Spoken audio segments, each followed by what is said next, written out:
decide to check your phone, see what some of your mates are up to this weekend, and there you see it, maybe a missed call, or your call, a WhatsApp message or something that basically ruins your weekend.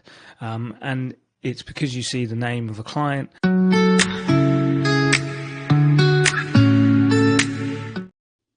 I'm sure you've been in the situation before where it's a weekend, probably a Sunday, sunny outside. You decide to check your phone, see what some of your mates are up to this weekend, and there you see it, maybe a missed call, or your call, a WhatsApp message or something that basically ruins your weekend. And it's because you see the name of a client, and let's just say in this fictional situation, it's an issue about one of your jobs where it's nothing to do with you. Client's giving you shit about it. You don't really like the client. You've got to deal with it anyway. And it just kind of dwarfs your mind, takes up mind space, especially when, it's supposed to be a day off. Now, this is really common, especially in construction entrepreneurs, construction business owners, where they're using their personal phone to manage their business as well. Often because, they started off doing it on the side or whatever it is and trying to keep costs down, keep things simple. So just taking on work, people know their number, and never really got round to changing anything. So what I thought I would talk about today is kind of exploring a few other options that you could look at to kind of reduce the traffic, the reliance on the use of your own personal phone as your business grows. And even if it's not actually growing, but you just feel that kind of desire to maybe have a little bit more balance when it comes to, what you let come into your kind of awareness, especially at times where you're technically not working and you're trying to spend time with family or friends or whatever it is. So a few firstly actually things that I wanted to explore as options that are not necessarily alternatives, but things to maybe consider first, like quick wins, things to do. The first is I would definitely suggest looking at where the traffic is coming from in terms of how your clients and suppliers and everybody communicates with you. And if everybody's used to calling you, then that can be pretty disruptive. And actually this gets not just to disruption on your time off, but also when you're trying to actually do some focused work in your business, it can be pretty distracting to get phone calls from, clients, suppliers, potential clients, even, cold marketing calls and things like that when you're just trying to get stuff done. And often that leads to getting distracted, firefighting and things like that. So maybe an option is actually just to look at, can you push people to communicate with you through another way? So that could be email, could be WhatsApp. You could start potentially using softwares and apps like Slack, Microsoft Teams, Google Chat. Lots of those things are starting to exist now, and you can get them on your phone as well, like that. So that could actually not necessarily eliminate the amount of communication you're getting through your phone that might be distracting you, but just reduce it. Right. One of the tricks I think is useful is sometimes to be more responsive when somebody's using the channel you want them to. So actually actively, if you want everybody to email you, actually being really responsive with your emails makes people want to email you because they know they're going to get a better response from that. And if people are bypassing the suggestions and just calling you for every single thing, then there's no problem with you purposely screening those calls and not answering them, and in my opinion just taking longer to respond to them, to force them to look at the other channels and make those more the other channels kind of look more attractive, let's say, for them to explore.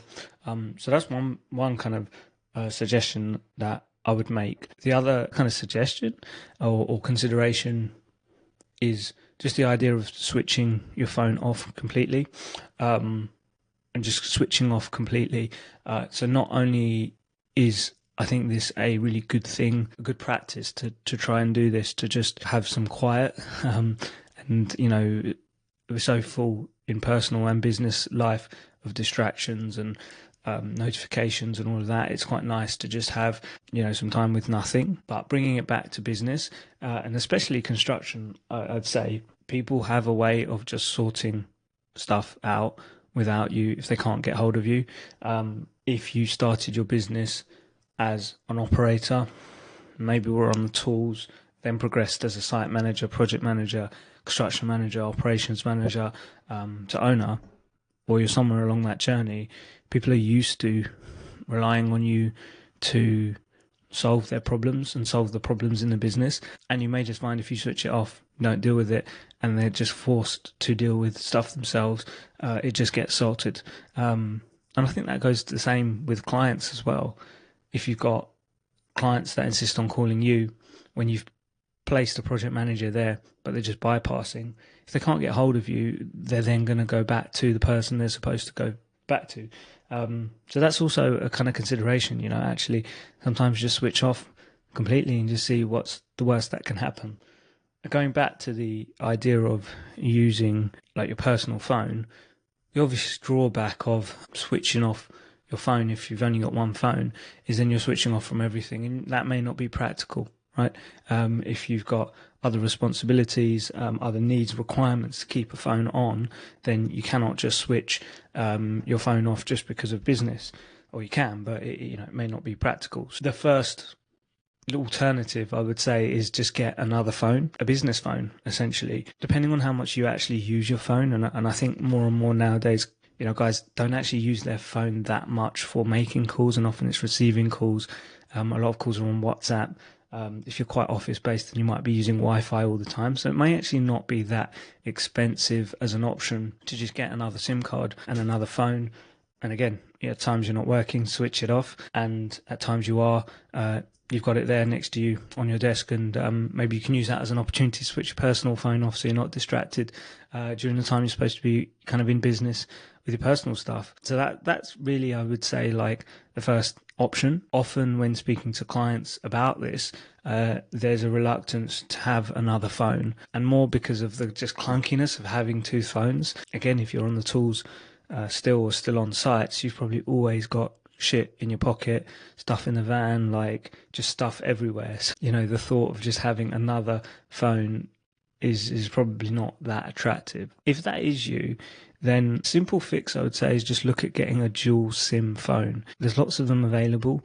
Essentially, it's one phone where you can put two different SIM cards in it, and you can have two. I'm pretty sure you can have two separate WhatsApp accounts operating on the phone. If you get a phone call, it will tell you which SIM card the number is being rung through, or which number is being rung through, sorry. So you have two separate phones essentially in one device, and you'll be able to just switch off one of the SIM cards so you can still operate the phone, so that could really be an option if you're reluctant to just physically have two devices, I'd say. The next option, which I think is pretty similar, and I would say these stages, like if you're new to having like multiple phones, phone numbers and stuff like that, I'd say kind of work in order of what I'm saying here to work out as your business grows which option is right for you, is to explore like a VoIP phone system. So VoIP is just a fancy word for like internet phone, basically. So rather than you having a mobile phone, to actually have a landline, and you can have a landline based on the number or the location of where your business is. So if you're based in London, it would be 0203. If you're based in Nottingham, it would be 0115, I think it is. A different number code, so your number will still look local.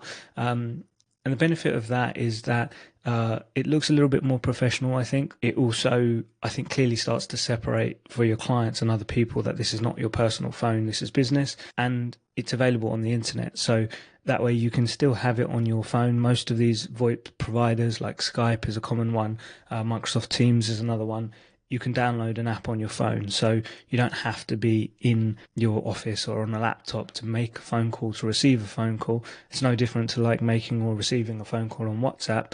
You can do it on your phone as well, but it gives you that kind of O2O ability, so people can kind of make calls to you and all of that kind of stuff. It also has added benefits because you can divert calls to different people. You can have somebody else manage that number, especially if your team works remotely. You don't have to physically like transport a phone or transport a SIM card.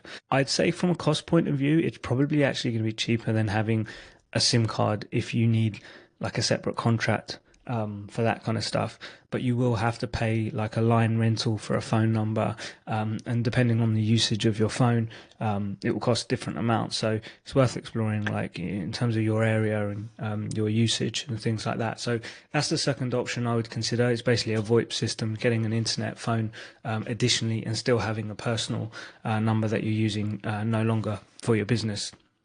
Okay. The drawback of that option is WhatsApp won't work. You're not going to be able to have a WhatsApp number through your VoIP system. So again, you might have to explore a bit of a hybrid. So maybe you've got a WhatsApp number that you just use for business, but you just use it for WhatsApp. You don't make phone calls or anything like that on it. Then you could have a VoIP phone number for making, receiving calls, and then you've got your personal phone. So the next upgrade I would say is kind of when you are getting to the point where you just don't want the distractions and you want somebody to qualify your calls and take calls and actually like work out whether you want to take whether you want to actually speak to these people. An ideal for most would to be to have an office, to have a person picking up the call, and some of you may already have that, which is great, but that can make your business quite clunky, can make it unnecessarily expensive to do. So I would suggest also exploring the option of getting like a virtual receptionist, or a call answering service is what they're typically called. So essentially this is like a call center. There's lots of them available. And what happens is you buy a phone number, and that could be your existing landline that you've got in your office or your house, and you divert that phone number to a call center. Now that call center will be given a script by you, and they will get a notification when they get a phone call from your number, and when they pick up the phone they will follow a script. So the person on the other end of the phone will believe that it's basically a receptionist from your company. They won't feel necessarily, I say necessarily because sometimes you get that call center vibe when you speak to them, they won't necessarily feel like it's an outsourced service or it's an external service. So there's a few benefits, I think, of this option. Firstly, especially in construction, people like to talk to people. And from a sales and inquiry point of view, often the initial inquiry is made over the phone. So it's good for somebody to answer your phone when you've got a potential lead, potential client wanting to inquire about your services.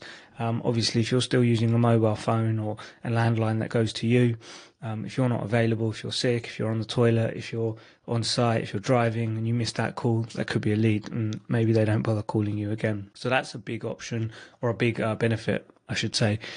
The other benefit of it is what I said before, is just the idea of like not having those distractions. So you can set up different scripts, different instructions based on how you want people to proceed, based on the type of call that it is. So if, for example, you want clients to be able to get through to you, you can set it up. So if it's a client, the call answering service can forward the phone call to your mobile to redirect it. And equally, if it's a cold call, you can ask them to, politely tell them that you're not interested. So it really kind of enables you to filter out and reduce the amount of time that you're actually spending on the phone, especially for calls that you don't want to necessarily take. So again, similar to the idea of getting a VoIP system, you could use this as a hybrid of getting a call answering service and getting into the habit of pushing people to communicate with you in different ways. So using those two in combination, you could feel like suddenly you get from, having a phone call every 20, 30 minutes to, basically going down to one call a day, or maybe no calls a day, if that's what you kind of necessarily want. I would say that there is some disadvantages as well of going down the call answering service. I mentioned, earlier that it is quite generic. Depends on what kind of service you go for, right? You can go for quite premium services that are maybe a little bit more bespoke. You can go for the option of actually hiring somebody to take your calls as well. But generally speaking, it will be a script, people will follow, and as soon as whoever's on the other end of the phone goes off the kind of things, the scripted questions, then there's not really much that person can do. They don't know your business, so you might potentially lose a lead or whatever on that. I also think that there is an element of personability, I think is the word, in your business that is lost once you kind of get to that stage of removing yourself from being able to just be called at any time. But you could also argue that that's a stage in your business where you just have to go through, where it's no longer kind of you as the face of the business and running everything, but actually there's a hierarchy to communication and things like that. And lastly, as you'd probably imagine, this option is probably the most expensive. Typically, these companies are going to be charging you, monthly fees for doing all of this. Most of them, I believe, will be charging you per call that you get per minute. So it's kind of like the more calls you get, the more you're going to pay. I think it sometimes can be like £1 or £2 a minute. So it can be expensive if you look at it from one way of how much you're paying. But if you are getting big distractions from being on the phone and, emotionally it's affecting you because you're kind of on the phone or taking calls when you don't want to be taking calls, then actually it's probably really good value to kind of be able to remove that side of things from yourself. So yeah, those are my 3 options. To recap, we're saying get a separate phone, consider a VoIP system, look at call answering service as a potential kind of 3 stages of removing yourself from using your personal phone. But also, as I said, maybe switch it off as a consideration. Just switch everything off, see what happens. Try and push people through different channels of communication just to reduce the volume. And I'd also add actually something that is also worth, depends on how much you've got to invest, but looking at kind of like chat bots, and especially with AI, some of these bots can actually really reduce the amount of questions, especially if you're getting like the same types of questions from people and they're making phone calls, pushing them through to actually have a conversation with a bot that can answer the majority of the questions is something they could also explore as well. So thanks a lot. Take care.